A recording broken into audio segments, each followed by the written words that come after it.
him. I want to watch the news. Are you making headway at least? This is the news.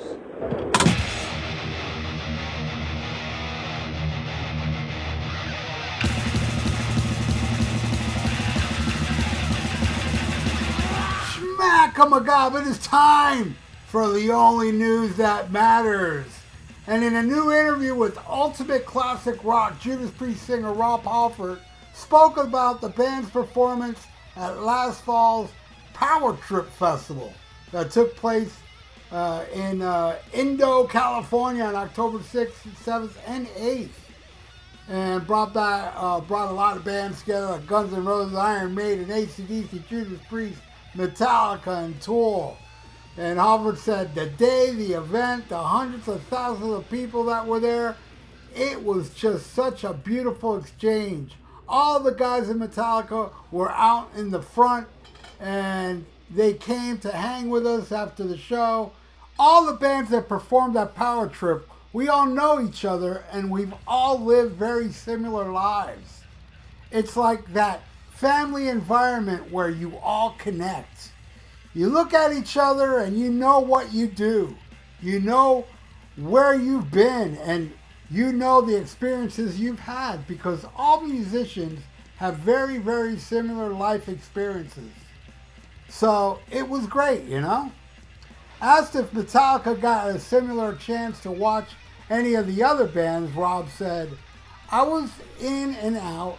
I had so much stuff to do with the record because, as you know, the calendar is always full. I wanted to try and be there for 3 days. Obviously, Metallica did. I was talking to James about it, and he said, nah, we wouldn't have missed this for the world. We saw everybody. I wish I would have had that opportunity. Just to emphasize that again, here's the biggest metal band in the world, and they're out there out front watching the groups as fans. Air guitar and heavy metal horns in the air with all the fans. They're the most amazing people in the business as far as keeping your feet on the ground. It's no more of an 80s thing. You know, I'm not getting into the limo because it's 2 degrees too warm. There's none of that. These guys are so real, beautiful, and caring. And that's what I love about them. There's this nurturing that they have, not only for each other, but for other bands that they're fans of. And it's a very real thing for Metallica. So there you go. Always a gentleman. Rob Halford always says nice things about everybody. And here's no exception. But you know what, man? I agree with Rob Halford. Metallica, you know, they're very hated. And, you know, it gets blown over to Lars and stuff being a dick because, you know, the music they did sucked after, you know, the early stuff. You know, to me, like, you know, I lost track after Master, to tell you the truth, and haven't liked anything since, you know, Hardwired. And I didn't like 72 Seasons that much. So, you know, I'm not one of these Metallica fanatics. And yeah, I did not like most of what they did, you know, since Master of Puppets. But, you know, hey, I'm forgiven, man. I mean, if you do good stuff, I'm going to like it. I'm not going to be one of these people like, well, whatever Metallica releases now, it sucks. And let me tell you something, there's a whole lot of people out there like that. You know, I've literally seen comments of people saying, I don't care what they release, it's gonna suck. They already know. They already passed judgment. And, hey, you know, whatever, that's you. But I have a lot of respect for Metallica because they are, without a doubt, you know, I mean, there's no way anybody can challenge me or anybody when they say the biggest band in the world is Metallica. I don't care what metal band you are, you cannot sell out stadiums all around the world, including the U.S. Maiden can do it, but not in the U.S. But they don't forget anybody. Now, I want to bring up my friend, the late great Bob Nalbamian, who sadly passed away last year. Bob went back with Metallica all the way even before Kill 'Em All. Friends with all of them in the scene. Well, you know, come the 30th anniversary of Metallica playing in San Francisco, they flew out Bob Nalbamian to be there, as well as Lloyd Grant. The guy played on the really early Metallica stuff. You know, and they don't forget their people, man.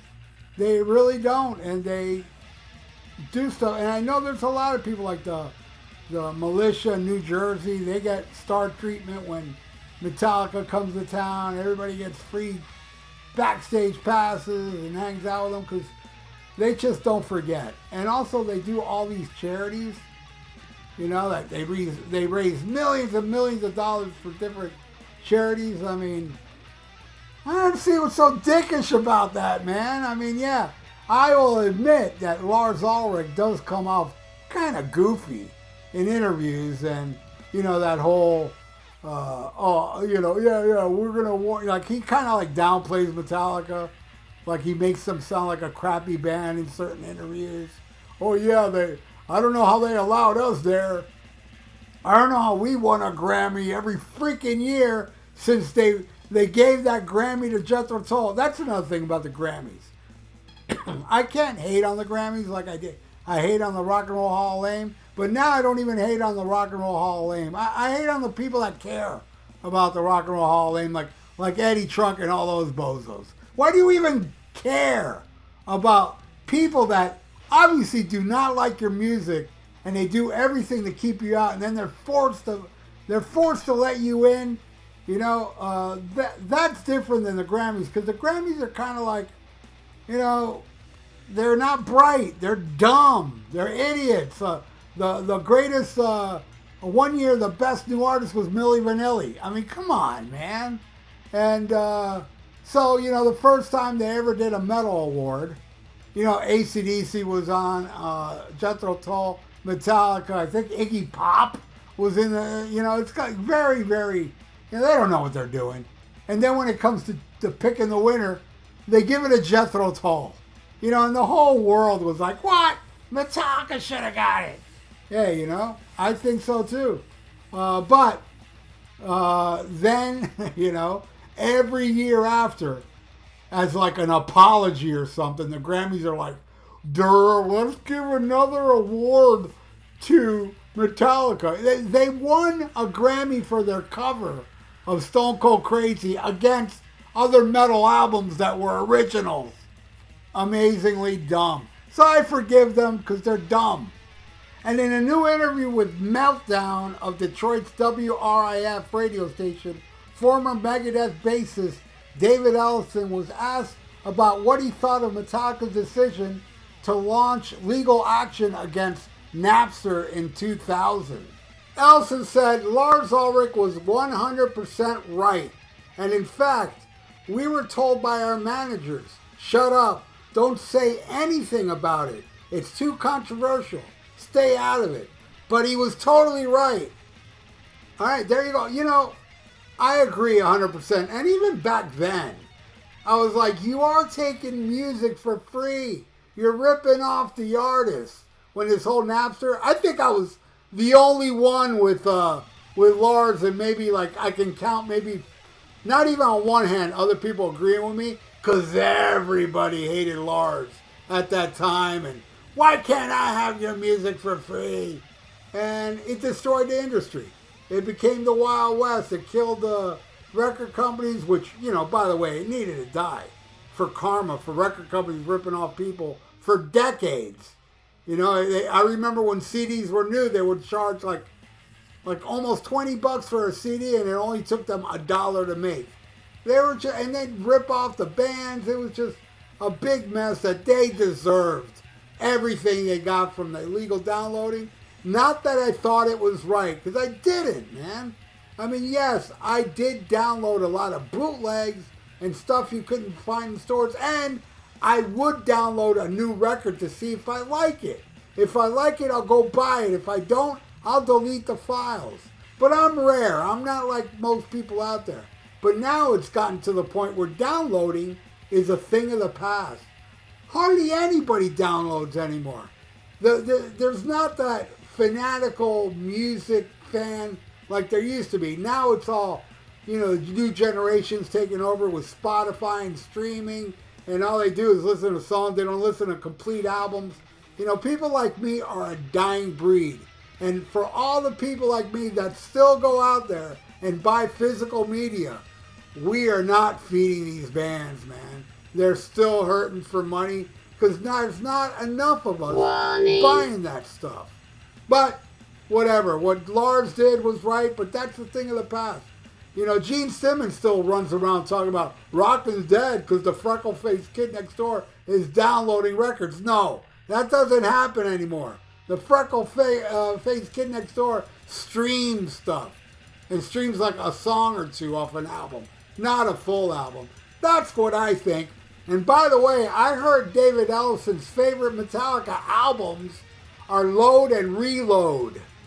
So hey, thanks for watching The Only News That Matters. And what do you think, man? Leave it in the comments below. This whole thing, Rob Halford saying Metallica is stand-up guys, and Ellison talking about something that's already 24 years old. Leave it in the comments below, and please subscribe to my channel if you have not, and ring that little notification bell, and like the video. It's good for the YouTube algorithms. So stay frosty, listen to Black Sabbath, and smack 'em a gob. Farewell and adieu to you fair Spanish ladies. Farewell and adieu, you ladies of Spain. For we've received orders for to sail back to Boston. And so never more shall we see you again.